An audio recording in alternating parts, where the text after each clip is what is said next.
to lesson 5.2, page 172, ladies and gentlemen. And welcome to tonight. It's so wonderful to be with you.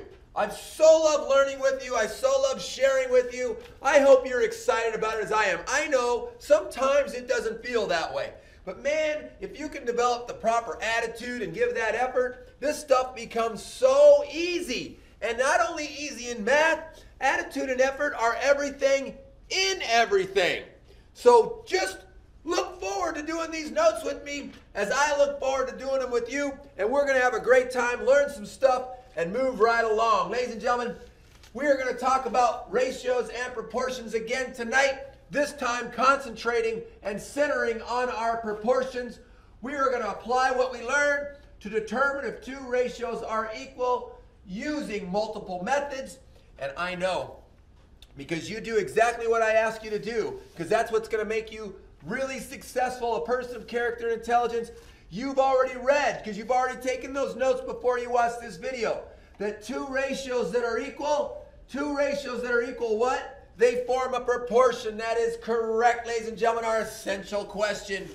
How can you determine if two ratios are equivalent?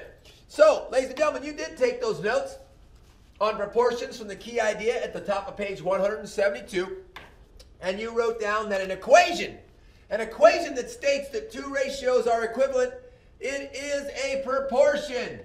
Two ratios that are equivalent in the form of an equation.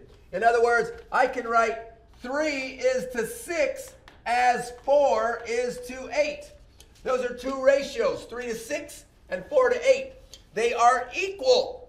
We can prove that in a bunch of different ways, but they are equal. So that means this mathematical equation is a proportion.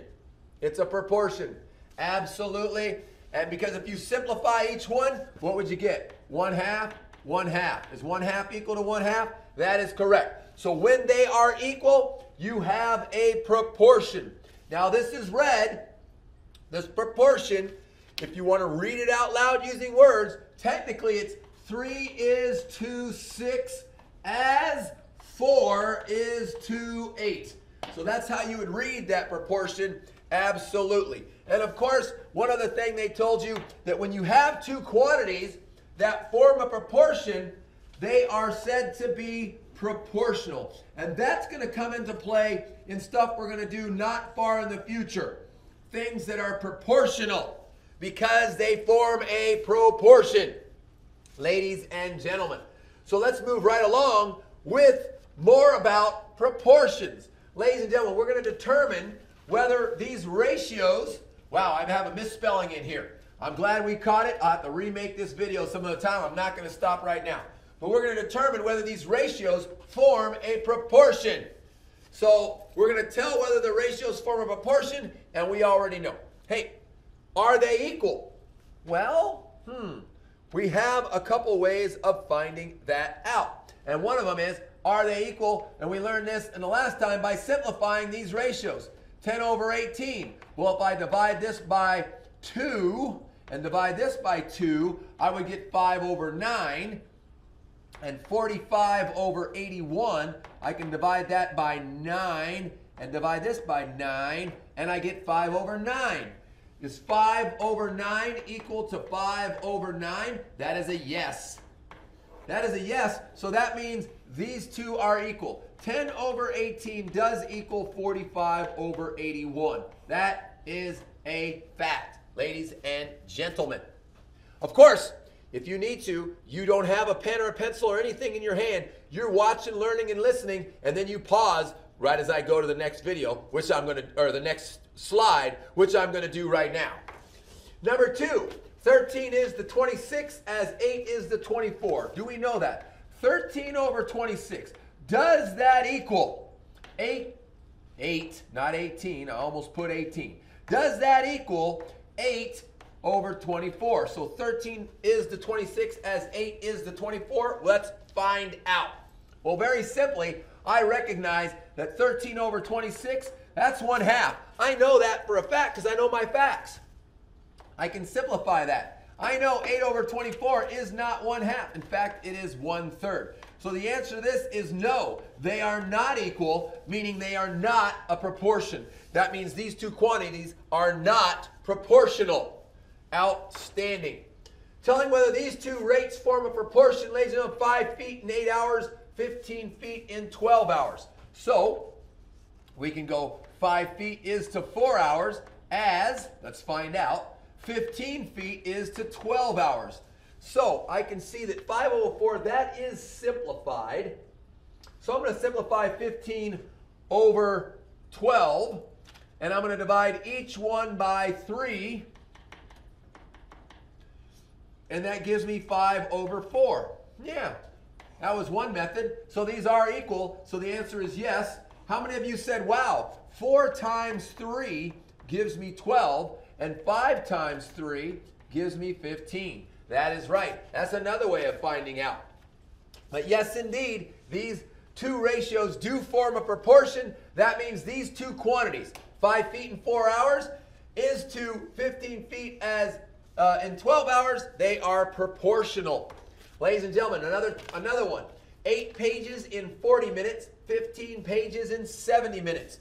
So 8 out of 40, does that equal? Does it form a proportion? Are they proportional to 15 out of 70? And I don't see any multiplication that I can do. So I'm going to simplify. So I'm going to divide this by 8, divide this by 8. That gives me 1 out of 5. Okay. And 15, I can divide this by 5. Let's see if that works. When I divide that by 5, that would give me, well, that would give me what? 3 over... That gives me 3 over 14. There we go. And those are not equal. Those are not equal. So no, these two quantities do not form a proportion. These two quantities are not proportional. Ladies and gentlemen, moving on to determine whether two quantities are proportional from the table. It says, tell whether x and y are proportional. So if we know they form a proportion, then we know they are proportional. So I'm looking at this. I don't like using ratios that have fractions and decimals in it. So I'm going to select these two right here that do not have it. And I'm going to write this first one, and I'm going to put the y value on top. And you'll learn why later, but right now you always want to put the y value on top. It just will help you out in the future. So just know that. So is this equal to 16 over 2? And most of you recognize right away that yes, those are equal, because if you multiply by 2, you will get 16. And 1 times 2 does give me 2. So the answer to this is yes. The answer is yes. So if I did the other ones, they would work just as much, although they are not as easy to do because of the fractions that are involved. So always pick the easier things. Always pick the easier things. Ladies and gentlemen, going on to our next one. Here we have the x values and the y values from this table. We want to know if x is proportional to y. And so I'm going to do, again, y over x. And you'll learn why, no pun intended. You're going to learn why we always put the y value on top. I know you're asking why, and that's a lot of y's, and I'll answer it. It's just going to be answered in the future because it's going to be very important for what we're doing.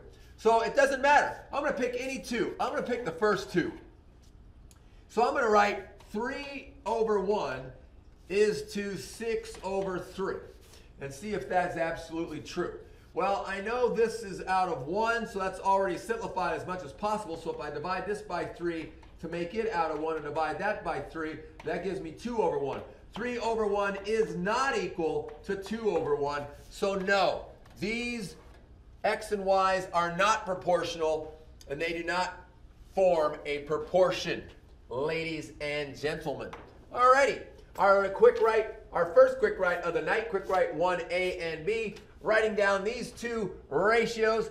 The first one, 33 to 63 and 26 to 42, and telling us, is that do those two ratios form a proportion? In other words, are they proportional?